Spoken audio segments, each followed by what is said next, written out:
न्याय यात्रा से बर्बाद हुई कांग्रेस, विधायक थाम रहे मोदी का साथ, राहुल गांधी की जिद का खामियाजा भुगत रही पार्टी।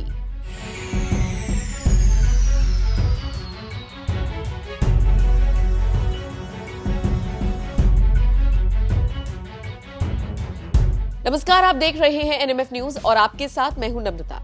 कांग्रेस नेता राहुल गांधी को अब राजनीति छोड़ देनी चाहिए और ये सलाह हम नहीं दे रहे, बल्कि ये सलाह उन्हें सोशल मीडिया पर मिल रही है और लगातार मिल रही है। मतलब देश की जनता ये मान चुकी है कि राहुल ना इस साल ना आने वाले सालों में बीजेपी को टक्कर दे पाएंगे। टक्कर तो छोड़िए, राजनीति में उनकी किस्मत ने ऐसा साथ छोड़ दिया है कि बेचारे जहां जहां अपनी भारत जोड़ो न्याय यात्रा निकाल रही है, वहीं से कांग्रेस के विधायक टूट रहे हैं।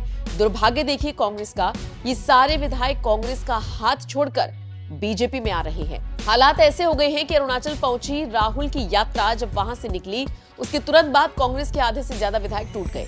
इनमें से ज्यादातर बीजेपी में चले गए और ये हालात सिर्फ अरुणाचल प्रदेश तक ही सीमित नहीं है, बल्कि यकीन मानिए जहां जहां न्याय यात्रा जा रही है, पता नहीं क्यों राहुल के साथ अन्याय कर रही है। एक एक करके आपको विस्तार से समझाते हैं कैसे राहुल की यात्रा इस बार पूरी तरह से उन्हीं पर भारी पड़ती हुई नजर आई। अब ये तो आप जानते ही हैं कि देश में लोकसभा चुनावों को लेकर माहौल तैयार है। ऐसे में नेताओं के पाला बदलने का सिलसिला भी शुरू होना लाजमी है, लेकिन ये पाला कांग्रेस की तरफ से शुरू हो रहा है और बीजेपी पर आकर खत्म हो रहा है। चलिए आपको समझाते हैं कैसे राहुल की न्याय यात्रा कांग्रेस के लिए गले की फांस बनती जा रही है। सबसे पहले बात करते हैं अरुणाचल प्रदेश की।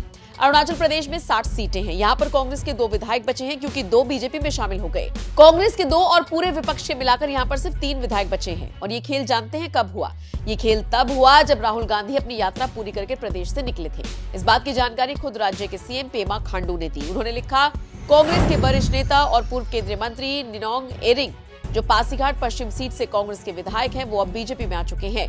उनके साथ ही बोरदुनिया बोगापानी के कांग्रेस विधायक वांगलीन लोवांगडोंग ने भी बीजेपी की सदस्यता ले ली। इस दौरान एनपीपी के विधायक मुचू मिठी, जो रोइंग सीट से विधायक हैं, और उनके साथ ही बसर सीट से विधायक गोकर बसर भी बीजेपी में शामिल हो गए। अब दिलचस्प ये है कि ये बात सिर्फ अरुणाचल तक ही सीमित नहीं है। बिहार में देख लीजिए, यात्रा बिहार पहुंची थी कि नीतीश बागी हो गए। ममता के गढ़ यानी बंगाल पहुंचते उससे पहले ममता ने आंखें दिखा दी। असम में बवाल कटा ही था। यूपी जैसे राज्यों में कांग्रेस अपनी शर्तों पर नहीं बल्कि सपा की शर्तों पर चुनाव लड़ रही है।